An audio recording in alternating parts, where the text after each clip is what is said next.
আজকে আমি খেয়াল করলাম প্রফেসর ইউনূসের সরকারের উপদেষ্টাদের তুই তো গাড়ি করেছি। হাসিনাকে তুই বলতে কয়েক বছর নিছিলাম, আমি শেষে হাসিনাকে গেলে মাতারি কইতাম।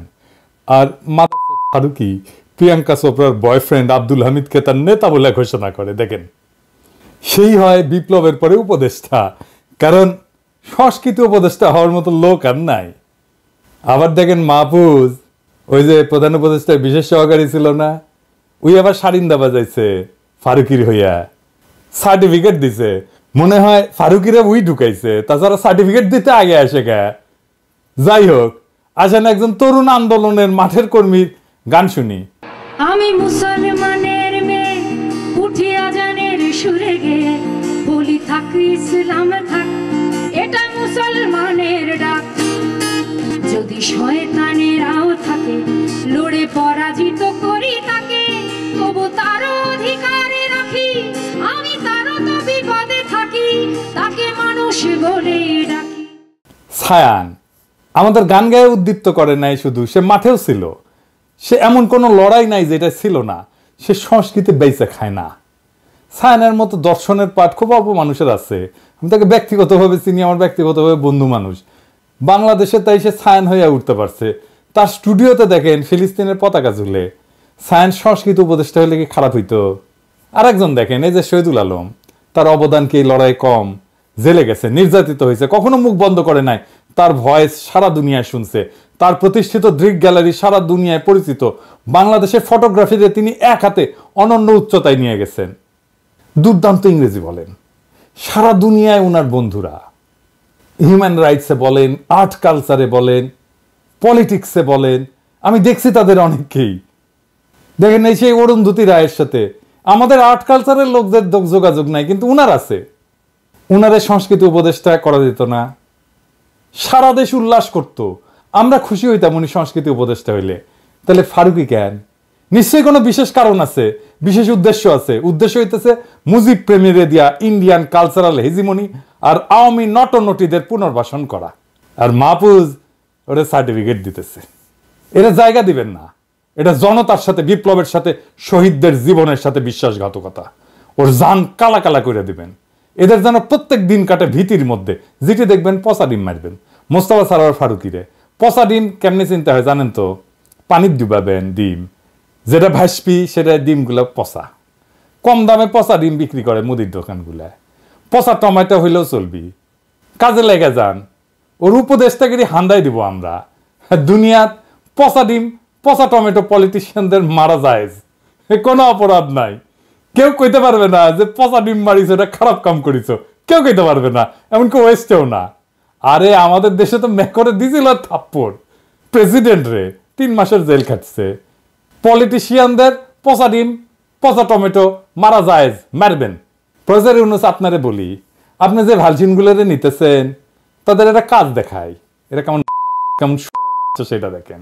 কার রিকমেন্ডেশনে নিচ্ছেন এই সমস্ত আমি জানি না, কিন্তু এগুলো ক্যাঙ্কা মানুষ, ক্যাঙ্কা ভালসুন, এটা দেখেন। এই যে দেখেন 2024-2025 আয়কর নির্দেশিকা, মানে সবাই যে ইনকাম ট্যাক্স দিবি সেটার একটা আইন। এর মুখবন্ধে লিখিছে আভ্যন্তরীণ সম্পদ বিভাগের সচিব FCMA। যেগুলো ডিগ্রি লাগায় না সেগুলো হয় অথবা হীনমন্যতায় ভুগে, সেজন্য ডিগ্রি লাগায়। কখনো ডিগ্রি লাগাবেন না, নামের সাথে ডিগ্রি থাকে না মানুষের, ওটা অন্য জিনিস। ওই মেলা কিছু লিখিছে, বৈষম্য, ন্যায় বিচার। কয়বার বৈষম্য মুক্ত লিখিছে দেখান এডিটর সাহেব, দেখেন কয়বার লিখিছে। কয় তারিখ লিখিচ্ছে দেখেন তো? 22 আগস্ট 2024 সালে। সেই কলে করছে প্রত্যেক বছর প্রয়োজনীয় সংশোধন করে থাকে। এটা সাহেব ওই জায়গাটা দেখান তো। তার মানে এবারও সংশোধন করেছে, তাই না?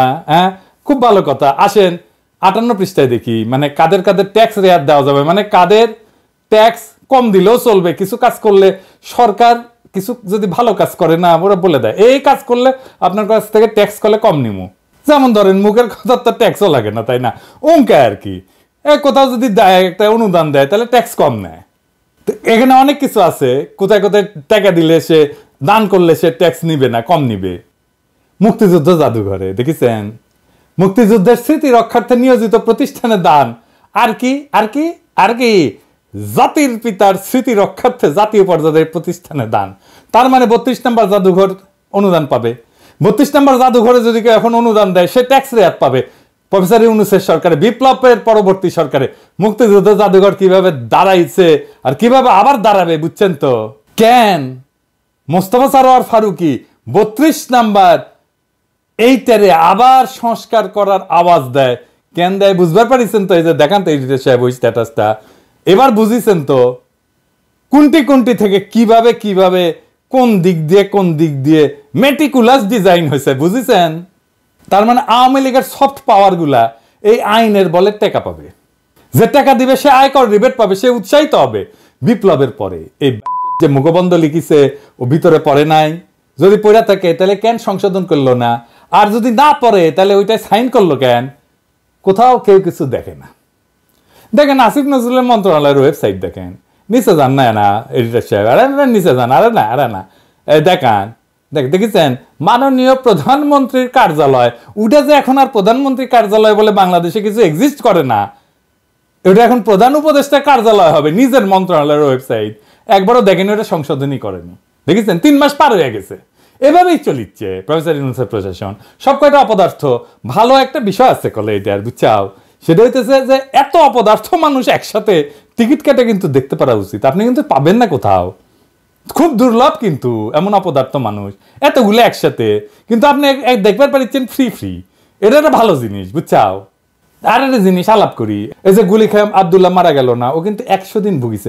5ই আগস্ট গুলি খাইছে, তারপরে 100 দিন ভুগিছে, তারপরে কুটিয়ে ওর চিকিৎসা হয়েছিল জানি না, কোন ভালসুন ডাক্তার ও চিকিৎসা করেছিল জানি না, মাথা থেকে কলে গুলি বের করেছিল, তারপরে ফিরে গেছিল সে দেশ বাদশায় ফিরে গেছিল, তারপরে মাথার মধ্যে ইনফেকশন হয়েছে, বুঝেছ? আবার ফিরে আসছে, ওই ইনফেকশনে মারা গেছে। কোনো উপদেষ্টা গেছিল জানা যায় নাই। তার মরদেহের খাটিয়া তো 4 জন উপদেষ্টার বহন করা উচিত ছিল, ঠিক কিনা? যাবি কেনকে করিয়া? 75 ক্ষমতার চেয়ার আটকে গেছে। এই উপদেষ্টাগুলা হাসিনার চাইতো তালেবার হয়েছে।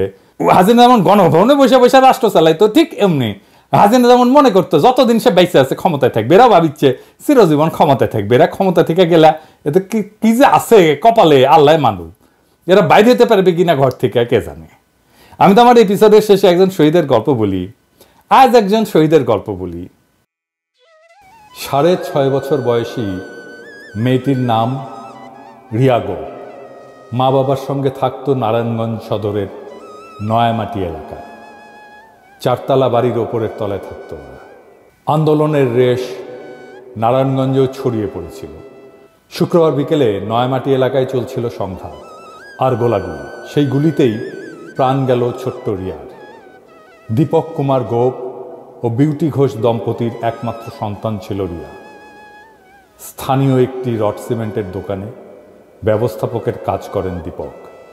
বিয়ের 5 বছর পরে এ দম্পতির ঘর আলো করে আসে রিয়া। এবছরই ভর্তি হয়েছিল স্থানীয় একটি প্রাথমিক বিদ্যালয়ে। ঢাকা মেডিকেল কলেজ হাসপাতালের মর্গের সামনে অপেক্ষা করছিলেন দীপক কুমার, সঙ্গে ছিলেন আরও স্বজনেরা। কথা হয় রিয়ার এক স্বজনের সঙ্গে। তিনি বলেন, বাসার ছাদে খেলতে গিয়ে বাবার কোলেই গুলিবিদ্ধ হয় মেয়েটা। এর চেয়ে কষ্টের আর কি হতে পারে? হেলিকপ্টার থেকে ছোড়া গুলিতে প্রাণ গেছে এমন অনেকের, তাদের খুঁজে বের করা হয়নি। 3 মাস পার হয়ে গেলেও খোঁজ মেলেনি সেই স্নাইপারদের যারা নির্বিচারে দূর থেকে টার্গেট করে আমাদের বাচ্চাদের মেরেছে। আমরা ইতিহাস বলে যাব, সারা দেশের মানুষ জানবে ক্ষমতার মসনদে বসে কিছু অদক্ষ এবং লোভী মানুষ কিভাবে একটা রক্তাক্ত বিপ্লবকে ব্যর্থ করে দিল। তবু আমরা জ্বালিয়ে রাখবো আশা, হয়তো আবার একদিন জেগে উঠবে পুরো দেশ।